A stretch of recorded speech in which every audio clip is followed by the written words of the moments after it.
orang baru tahu ke depan, masa depannya ini gimana, sikapnya gimana, itu ditentukan oleh dua.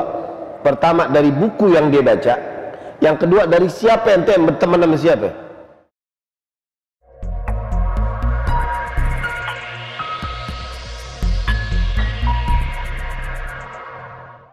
Bismillahirrahmanirrahim. Assalamualaikum warahmatullahi wabarakatuh.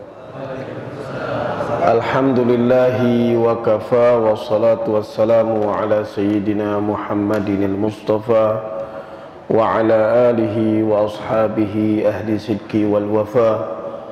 Allahumma salli ala nuril anwar wa sirril asrar wa tiryagil aghyar wa miftahi babil yasar Sayyidina Muhammadin al-Mukhtar wa alihi al-adhar wa ashabihi al-akhyar adada ni'amillahi wa ifdalihi, amma ba'd. Jamaah sekalian yang terhormat, guru kita bersama Al-Habib Ahmad bin Hasan Al-Idrus, ada Habib Fikri di sini bin Syahab, para asatidz yang lainnya, ada Al-Habib Ali Al-Haddad, dan para asatidz yang dirahmati oleh Allah Subhanahu wa taala, para tuan-tuan guru yang semoga ilmunya diberkahkan oleh Allah Subhanahu wa taala. Jamaah sekalian, kalau dibilang ceramah mungkin aneh ini enggak kayak orang ceramah begitu. Jadi modalnya mungkin kalau Habib Ahmad emang luwes banget, kalau Al-Fagir mungkin kayak orang ngajar udah. Jadi paling tidak kalau apa-apa yang disampaikan Al-Fagir emang kayaknya mesti fokus karena udah terbiasa ngajar, jadi penyampaiannya mohon maaf nanti mungkin penyampaiannya sifatnya kayak ngajar. Nah jamaah sekalian, biasalah kalau bulan Maulid itu saya juga sering dapat WA banyak. Biasalah Maulid itu nggak boleh, ada segala macam dan segala macam ngomong. Ini bid'ah, ini apa, segala macam. Tapi yang menjadi kadang-kadang kita ini di kalangan asatidz suka ditanya nih begini-begini gimana cara jawabnya. Kita agak kebingungan untuk nurunin bahasan doang sebenarnya, bukan untuk ngejawabnya. Artinya begini, kalau kita bilang di kitab ini, pertama ini orang belum tentu punya kitab. Belum tentu di rumahnya di kitab. Andai kata di rumahnya dipinjemin kitab pun belum tentu dia bakal buka. Ya belum tentu dia buka. Habis gitu dia pulang segala macam, selesai sudah. Tapi yang ana bilang begini, orang mengadakan peringatan Maulid mau tidak mau sebenarnya ada kesan aja. Manusia itu dalam hatinya pasti dikasih fitrah yang namanya romantis. Ada sifat romantis. Contoh, saya pernah muat di salah satu beberapa posting tuh, saya bilang begini, peristiwa itu tempat sama waktu sebenarnya biasa-biasa aja, nggak ada yang istimewa. Tempat dimanapun nggak istimewa, sekalipun di Mekah nggak istimewa.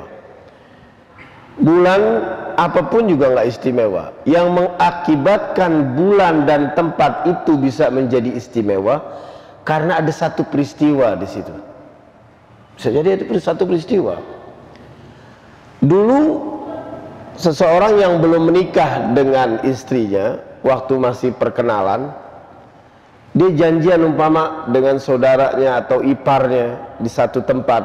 Tempat itu biasa, mungkin menunya biasa, nggak ada yang istimewa, tapi karena tempat itu pernah dia bertemu dengan seorang yang sekarang menjadi pendamping hidupnya, tempat itu yang tadinya biasa sekarang menjadi istimewa.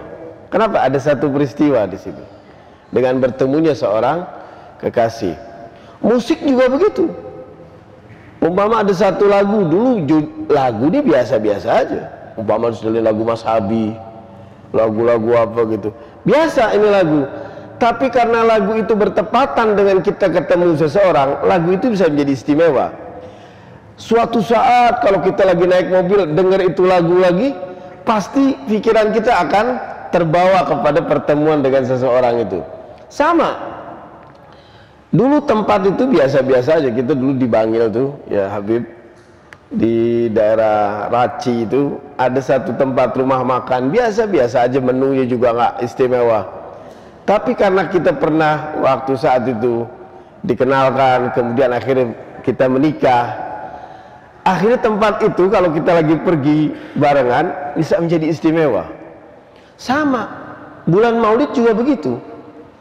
Bulan Maulid bisa jadi hujan, ada pohon lagi jatuh, tetapi bulan itu bisa menjadi istimewa bukan karena bulannya, bukan karena harinya, tapi karena ada satu peristiwa yang dimana dilahirkannya Sayyidil Wujudi Sayyidina Muhammad.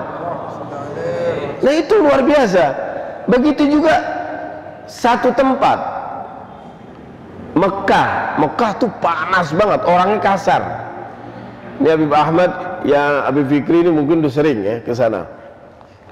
Panas, kasar orang-orangnya. Lebih enak Depok adem. Tapi kenapa Depok enggak Mukarramah? Kenapa Mekah bisa jadi Mukarramah? Karena di Mekah itu dibangun Buniya fihal Ka'bah wa wulida fiha Sayyidil Wujudi Sayyidina Muhammad. Karena ada Ka'bah dan dilahirkannya Sayyidina Muhammad. Kenapa Madinah disebut Munawwarah? Dulu namanya Yathrib. Atau kita Bekasi enggak Ghairu Munawwarah. Kenapa? Karena di situ Nabi hijrah bersama para sahabat-sahabatnya dari kaum Muhajirin. Di situ ada orang-orang Ansar. Nah, berarti ambil kesimpulannya, satu bisa menjadi istimewa karena di situ ada satu peristiwa. Sama dengan Sayyidina Muhammad SAW.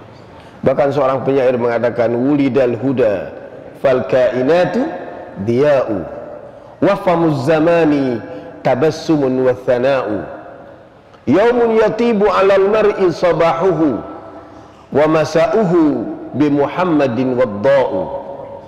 Lah, di hari dilahirkannya Sayyidina Muhammad, semua alam ini tersenyum.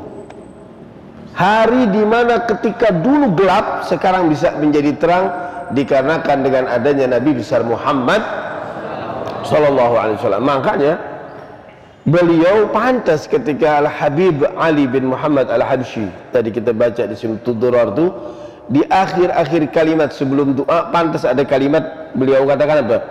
Fahassuna minni an umsika a'innatal aklam fi hadzal maqam wa aqra as-salam ana sayyidil anam.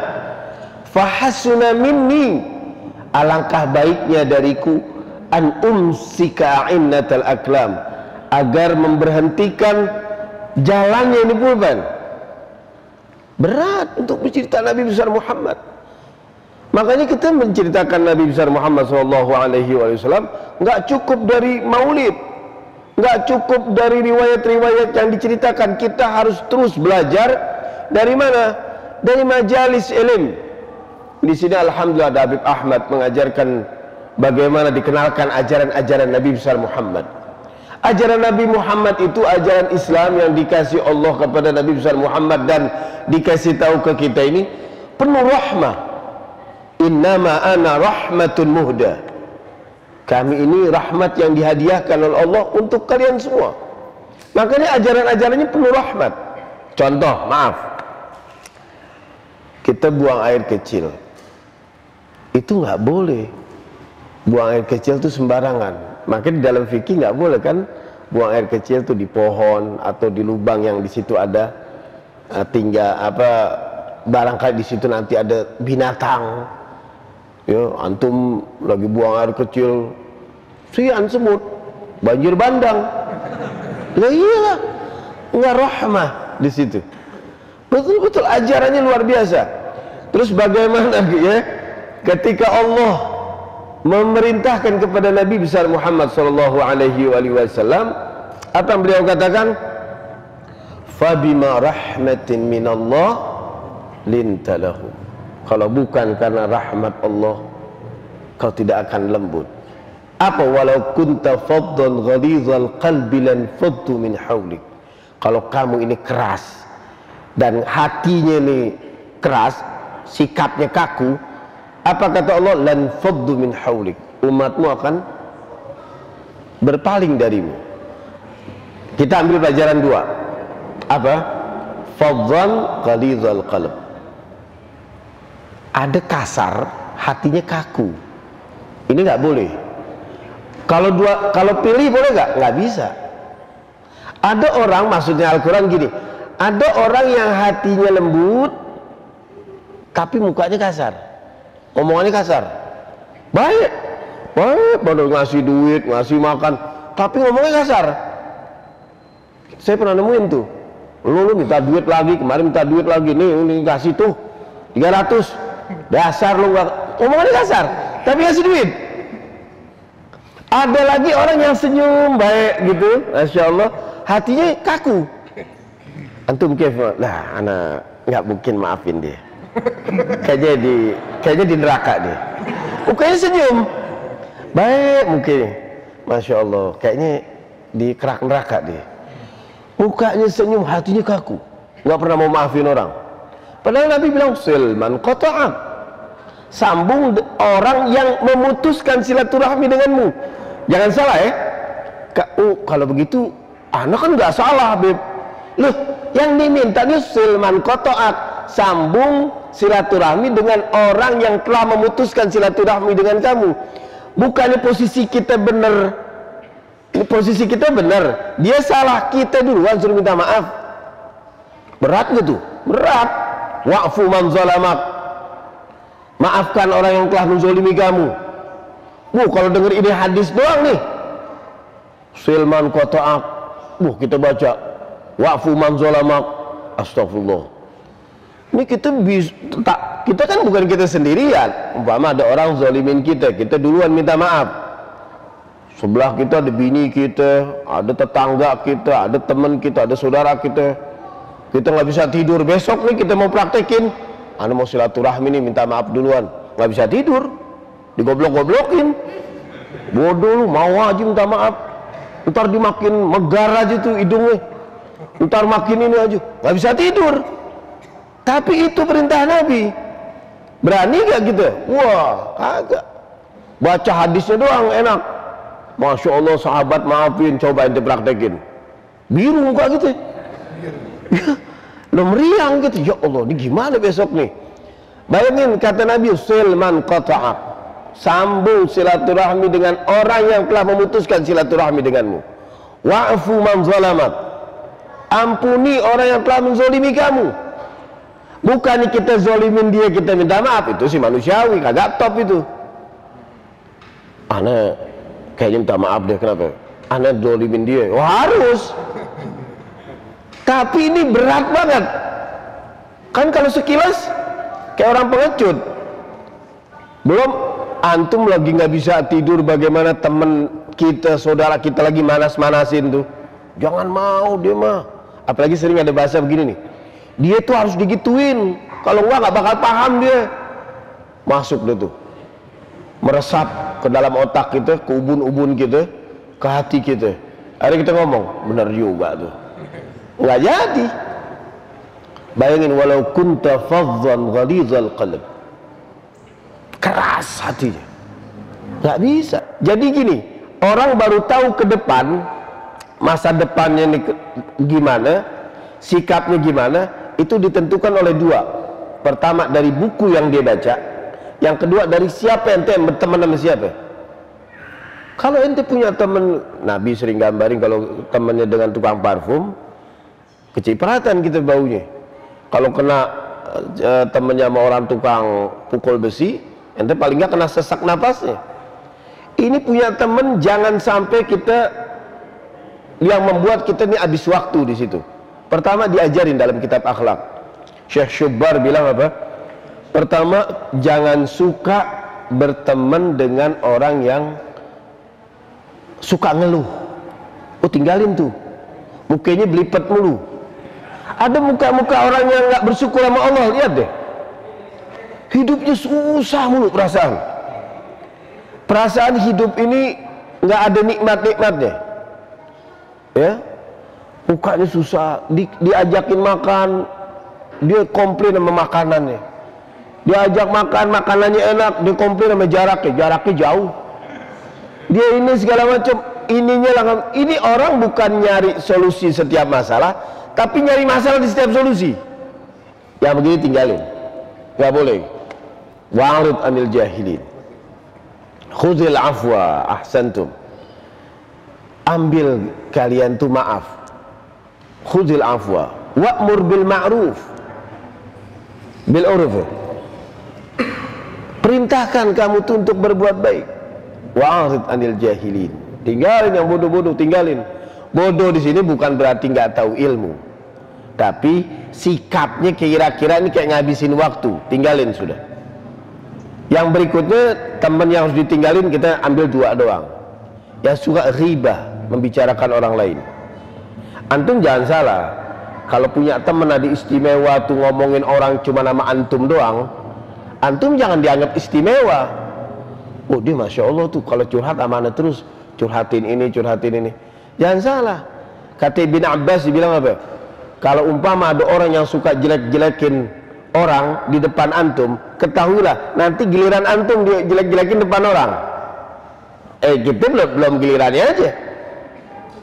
Ini kan ghibah, penyakitnya siapa aja, sampai penyakitnya orang-orang yang alim juga ghibah, gunjing. Awalnya dari hasad, dengki.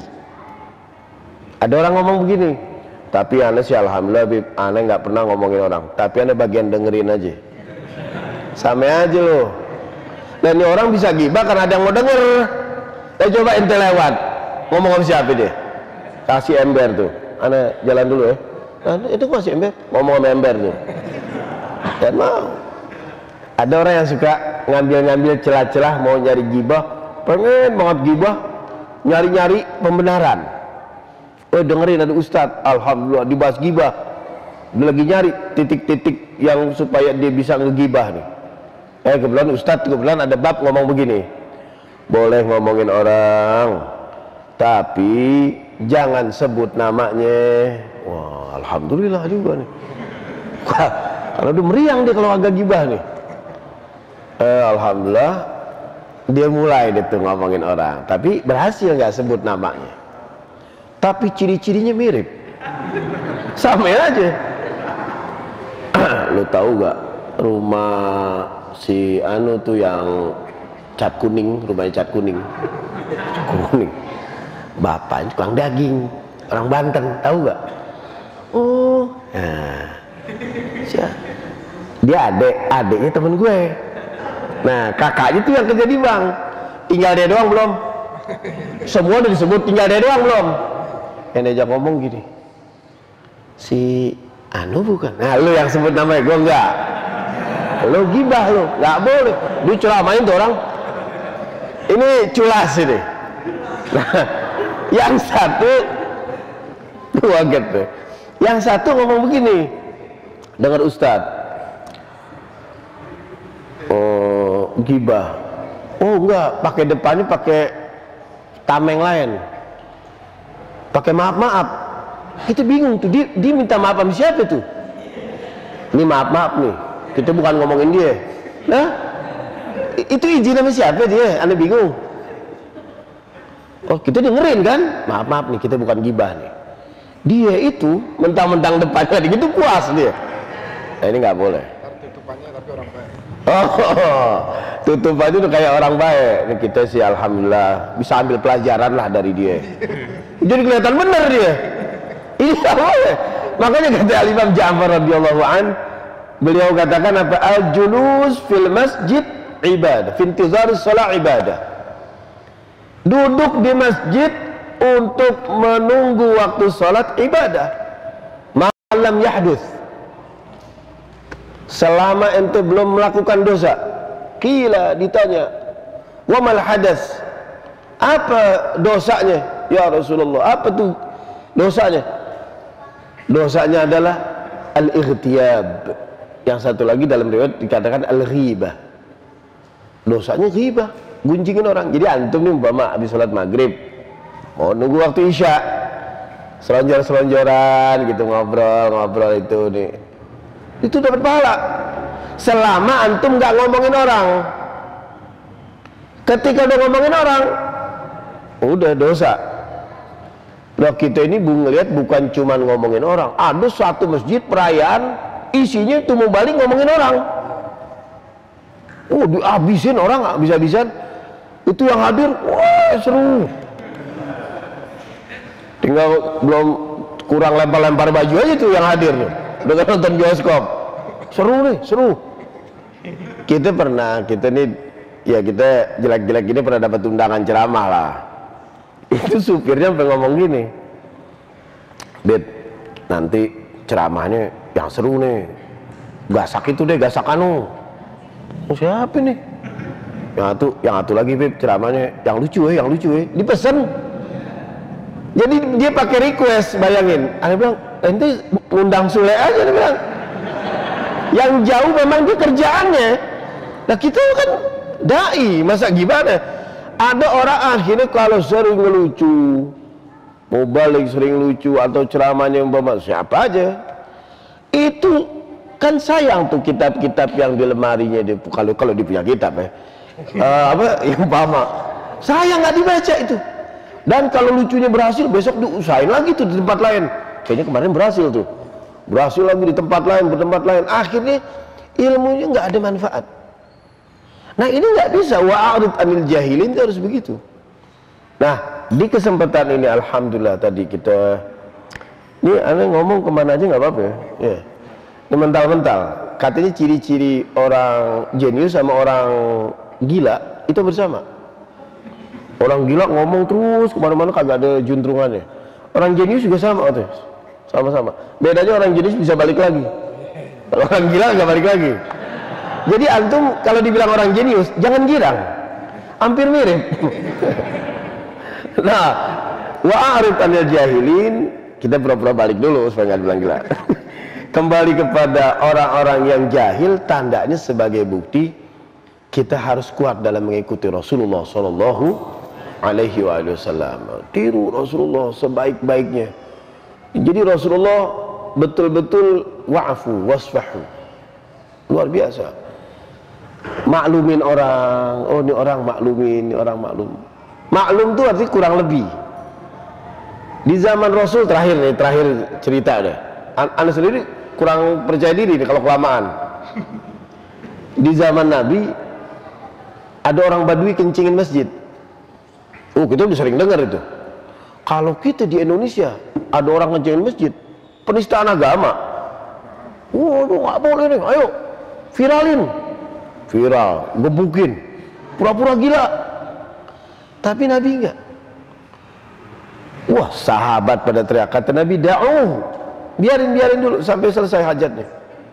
Ditanya sama Nabi, kenapa antum kencing di masjid? Dia sendiri bingung ditanya. Ya karena di kampungannya biasa. Oh di sini nggak boleh. Nabi jadi tahu kuncinya, berarti di kampungnya dia biasa. Satu, apa pelajarannya? Nabi memaklumi. Kalau kita harus paham tuh. Ada orang umpama dinasihatin, gak sadar-sadar juga. Jangan pakai kita ngomong gini, heran, padahal udah diginiin agak sadar-sadar juga. Kita karena mengukur dengan kita yang udah sering dengar pengajian, dengar maulid, dengar kumpulnya sama orang-orang baik, kan dia belum tentu. Makanya ada kesabaran tuh dari Nabi. Sabar bener. Makanya Nabi ketika lagi mau hampir dakwah, dijelasin bertahun-tahun, diceritain tuh bagaimana kisah para nabi. Oh ada nabi ini, Nabi Musa 500 tahun dakwah, muridnya cuman 38. Anda punya majelis 7 tahun, muridnya 8, gue suruh pulang, gue kenyang lihat muka lu. Dia lagi. Ini 38, 500 tahun 500 tahun 38. Bininya nggak beriman, anaknya nggak beriman. Kalau ada ustadz dakwah di Indonesia, bininya nggak ngikut, anaknya nggak ngikut, disangkanya ustadznya suruh introspeksi tuh. Bini lo dulu dah urusin sama anak lo, dakwah. Ini Nabi loh, Nabi. Tapi Nabi sabar. Nabi Nuh alaihi salatu wassalam, bukan Nabi Musa, Nabi Nuh. Belum lagi Nabi Musa. Nabi Musa dakwah, ya, disuruh dakwah di tempat yang mana di tempat bunuh orang. Namanya udah jelek di situ, track recordnya udah gak bagus. Nih Nabi Musa, antum mana kasih dakwah? Ya, di mana? Antum dakwah di tempat yang antum telah bunuh orang sono yang nama ente tercemar. Aduh, buat tempat lagi apa? Terus yang didakwain siapa? Yang didakwain orang tua angkat ente yang dulu ente masih kecil, dibiayain sampai gede, ente dakwahin dia. Ya kan Firaun. Waduh, dua puyang nih kayaknya nih. Terus satu lagi siapa? Antum mana kasih teman satu? Satu. Nabi Muhammad banyak temannya. Udah gitu ketika lagi Fir'aun ini jelas-jelas mengatakan, lihat, ketika Fir'aun sudah mengatakan jelas-jelas, qala fama rabbukuma ya Musa, Musa, Tuhan kamu siapa? Apa kata Nabi Musa? Qala rabbuna alladhi a'ta kulla syai'in khalqahu thumma hada. Allah yang menciptakan segala macam ciptaannya dan kemudian memberikan hidayah. Mendengar kata-kata hidayah, Fir'aun langsung ngelirik anak buahnya. Ambil apa dia katakan sama Fir'aun? Qala fama balul qurunil ula. Kalau gitu ana dan generasi-generasi ana gimana? Kalau ana jadi Nabi Musa, ya sesat. Lu ngaku Tuhan, jelas-jelasan ini utusan Allah, benar-benar sejati utusan Allah. Apa kata Nabi Musa? Enggak berani bilang sesat. Apa? Qala fama balul qurunil ula. Qala ilmuha inda rabbi fi kitab la yadhillu rabbi wa la yansa. Ilmunya hanya Allah yang tahu. Tidak mungkin lupa dengan ini kecuali memang kehendak Allah. Artinya Nabi Musa nggak berani menyesatkan, nggak berani bilang ini kecuali hanya Allah keputusannya. Ini yang dihadapi Firaun loh. La yadhillu rabbi wa la yansa. Luar biasa. Nah, sampai di sini dulu jamaah sekalian. Itu mungkin yang bisa Al-Fagir jelasin, bukan jelasin ya, mungkin share sama antum semua. Insyaallah ada manfaatnya. Jamaah sekalian, mari kita tutup dengan doa. Kita minta kepada Allah Subhanahu wa taala agar kumpulnya kita ini diterima oleh Allah Subhanahu wa taala, dan kita berharap nanti Nabi besar Muhammad sallallahu alaihi wasallam memberikan syafaat kepada kita semua. Bismillahirrahmanirrahim. Allahumma salli ala Sayyidina Muhammadin wa ala ali Sayyidina Muhammad. Allahumma arzuqna taufiqat ta'ah wa bu'dal ma'siyah wa sidqan niyyah wa irfan al-hurmah wa akrimna bil huda wal istiqamah wa saddid alsinatana bis sawabi wal hikmah wa amla qulubana bil ilmi wal ma'rifah wa tahhir butunana minal haram wa syubhah.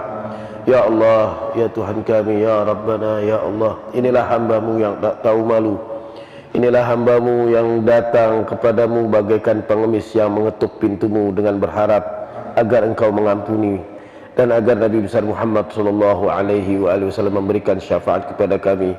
Ya Allah, kalau malam ini Kau hanya menerima orang-orang yang bertaubat, lantas kepada siapa kami orang-orang yang masih sulit untuk melakukan taubat? Ya Allah, apabila Kau hanya menerima orang-orang yang bertakwa, lantas kepada siapa kami yang belum sampai mencapai derajat ketakwaan kepadamu ya Rabb. Ya Rabb, inilah hamba-Mu yang tak tahu malu, yang apabila dirayu dosa segera keluar menyongsongnya. Apabila dikatakan bahwa ini ibadah, kami enggan untuk melakukannya. Inilah hamba-Mu yang tidak mempersiapkan amal soleh sebagai tikar kami ya Rabb. Ya sari'ar ridha, wahai yang paling cepat ridhonya. Ighfir liman la yamliku illa du'a. Ampuni orang yang tidak memiliki apa-apa kecuali doa. Wasilahuhul buka, senjatanya hanyalah tangisan. Wa ra'su malihir raja, modalnya hanyalah harapan. Ya aliman la yu'allam, wahai zat yang maha mengetahui tanpa diberitahu. Shalli ala Sayyidina Muhammadin wa ala ali Sayyidina Muhammad. Sampaikan salawatku kepada Nabi besar Muhammad sallallahu alaihi wasallam. Wa sallallahu ala Sayyidina Muhammadin wa ala alihi wa sahbihi wa sallam. Walhamdulillahi rabbil alamin. Al-Fatihah.